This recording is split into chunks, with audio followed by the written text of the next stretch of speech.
अस्सलामुअलैकुम। आज के इस एक्सप्लेनर में हम एक ऐसी चीज़ के बारे में बात करेंगे जो आप और मैं हर वक्त करते हैं।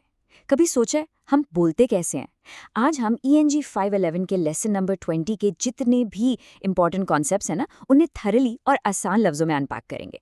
तो चलिए माइंड से माउथ तक के इस इनक्रेडिबल जर्नी को स्टार्ट करते हैं। अच्छा, डीप साइंस में जंप करने से पहले मैं आपसे एक छोटा सा सवाल पूछती हूँ। क्या आपने कभी tip of the tongue moment experience किया है? जब कोई वर्ड आपके जहन में बिल्कुल क्लियर होता है, आपको उसकी स्टार्टिंग साउंड भी याद होती है, मीनिंग भी पता होता है, लिटरली जबान की नोक पर होता है, बट निकल नहीं रहा होता। Frustrating, right? वेल, ये कोई नॉर्मल मेमोरी ग्लिच नहीं है। ये असल में एक विंडो है जो हमें दिखाती है कि हमारा लैंग्वेज प्रोसेस एक्चुअली कितना कॉम्प्लेक्स है और हम किसी वर्ड का मीनिंग और उसकी साउंड को अपने ब्रेन में बिल्कुल डिफरेंट तरीकों से स्टोर करते हैं। ओके, तो let's look at the road map for today.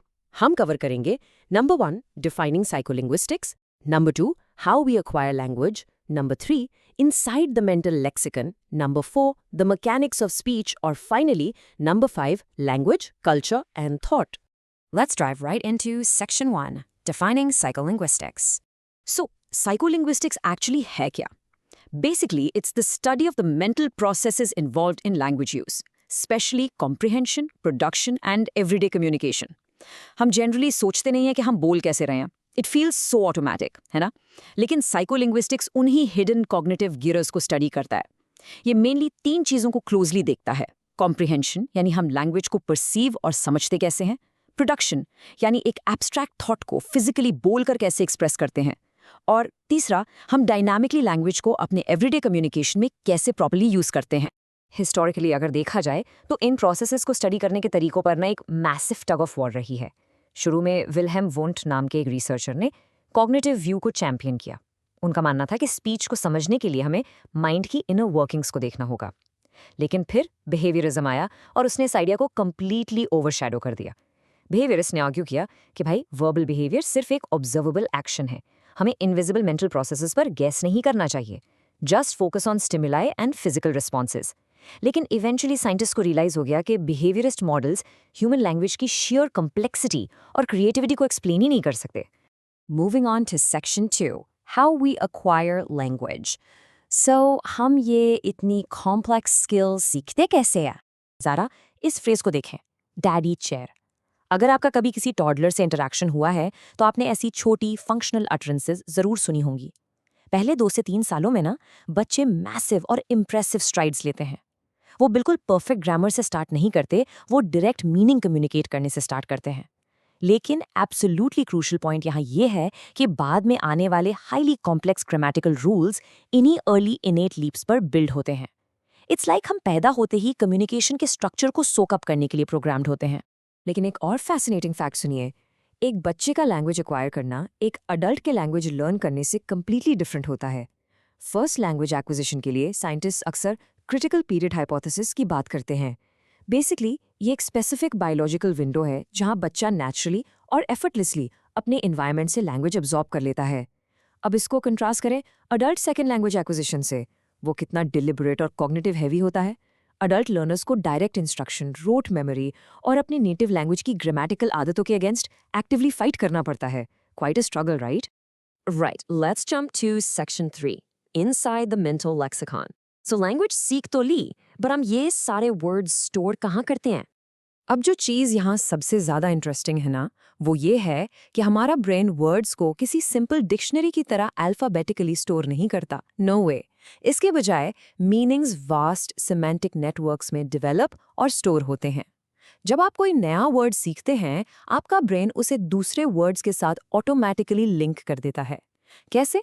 Through सिनोनिमी, यानी वर्ड्स जिनका मीनिंग सेम हो, या मेरोनिमी, जो कि पार्ट टू होल रिलेशनशिप्स हैं, जैसे एक लीफ का ट्री के साथ कनेक्शन.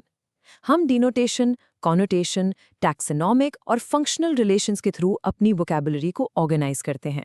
तो लिटरली जब आप किसी एक वर्ड के बारे में सोचते हैं, आपके ब्रेन में रिलेटेड कॉन्सेप्ट्स का एक पूरा वेब साइमल्टेनियसली लाइट अप हो जाता है. It's like a giant mental puzzle. Okay, moving forward to Section 4, the mechanics of speech. Mind से निकलकर articulation तक का direct suffer. And this brilliantly illustrates Fromkin's model of speech production. ये basically speech को 6 distinct stages में break down करता है.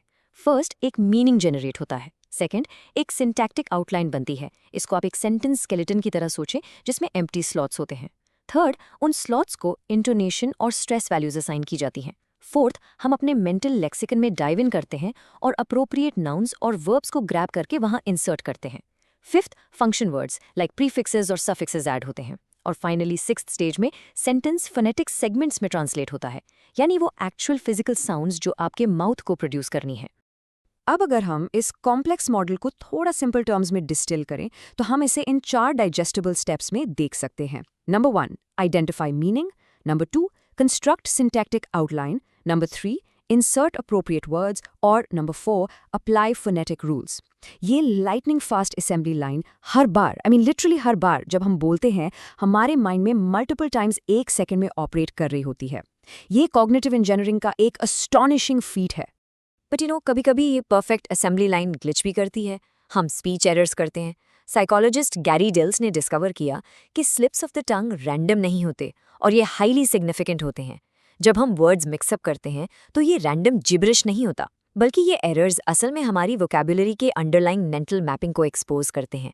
मिसाल के तौर पर, अगर आप कैट बोलना चाहते हैं लेकिन गलती से डॉग बोल देते हैं, तो ये एक्चुअली प्रूव करता है कि वो दोनों वर्ड्स आपके मेंटल सेमेंटिक नेटवर्क में बिल्कुल पास पास स्टोर है। सो एरर्स एक्चुअली हमारे मेंटल सिस्टम के हिडन रूल्स को प्रूव करते हैं। Finally, let's look at Section 5, Language, Culture and Thought. Individual brain से निकालकर सोसाइटी पर फोकस करते हैं। ये हमें एक बहुत फेमस और फेयरली डिबेटेड कॉन्सेप्ट की तरफ लेकर आता है, the Whorf hypothesis. Benjamin Lee Whorf के नाम पर इसको रखा गया है। ये व्यू कहता है कि भाई, आप जो लैंग्वेज बोलते हैं उसका ग्रामेटिकल स्ट्रक्चर और वोकैबुलरी फंडामेंटली शेप करती है कि आप कैसे सोचते हैं और इस दुनिया को कैसे परसीव करते हैं। वॉर्फ ने एक बहुत क्लासिक एनेक्डोट शेयर किया, जहां workers highly flammable chemical drums के आसपास केयरलेसली स्मोक कर रहे थे। क्यों? क्योंकि उन ड्रम्स पर एम्प्टी यानी खाली का लेबल लगा था। हालांकि उनमें डेंजरस वेपर्स थे, लेकिन उस एक लिंग्विस्टिक लेबल एम्प्टी ने उन वर्कर्स के माइंड में एक false sense of safety create कर दी थी। Language influencing thought. और लैंग्वेज की इस अनबिलीवेबल कैपेबिलिटी की वजह से हमारी ह्यूमन एवोल्यूशन के बारे में कुछ मैसिव क्वेश्चंस उठते हैं। यहाँ हम 2 मेन थ्योरीज देखते हैं। कंटिन्यूटी थ्योरीज आर्ग्यू करती हैं कि लैंग्वेज बहुत स्लो और स्टेडी तरीके से हमारी प्राइमेट एंसेस्टर्स के pre linguistic grunt for gesture से इवॉल्व हुई। On the other hand, discontinuity theories इसको न्यूट्रली कॉन्ट्रास्ट करती हैं। वो कहती हैं कि नहीं, लैंग्वेज एक ऐसी यूनिक और इम्पॉसिबली कॉम्प्लेक्स ह्यूमन ट्रेट है कि ये एवोल्यूशनरी हिस्ट्री में बस अचानक अपीयर हो गई थी, एनिमल कम्युनिकेशन से कंप्लीटली हटकर। तो जैसे हम माइंड से माउथ तक के सफ़र को रैप अप करते हैं, उन छोटे बच्चों के डैडी चेयर्स सीखने से लेकर आपके ब्रेन के वास्ट सिमेंटिक नेटवर्क्स तक, मैं आपको एक थॉट प्रोवोकिंग क्वेश्चन देकर जाना चाहता हूँ। आज के सारे साइकोलिंग्विस्टिक एविडेंस को देखने के बाद सोचें, क्या जो लैंग्वेज आप बोलते हैं वो सीक्रेटली आपके थॉट्स की स्ट्रिंग्स पुल कर रही है? आप जो वर्ड्स चूज करते हैं, क्या वो सिर्फ लेबल्स हैं या वो एक्चुअली आपकी रियलिटी का आर्किटेक्चर डिज़ाइन कर रहे हैं? इस बारे में ज़रूर सोचिएगा। आज के इस एक्सप्लेनर में मेरे साथ जुड़ने के लिए बहुत शुक्रिया, और आई होप ENG 511 लेसन 20 के ये सारे इंपॉर्टेंट पॉइंट्स आपको अच्छे से क्लियर हो गए होंगे। Keep questioning, keep learning.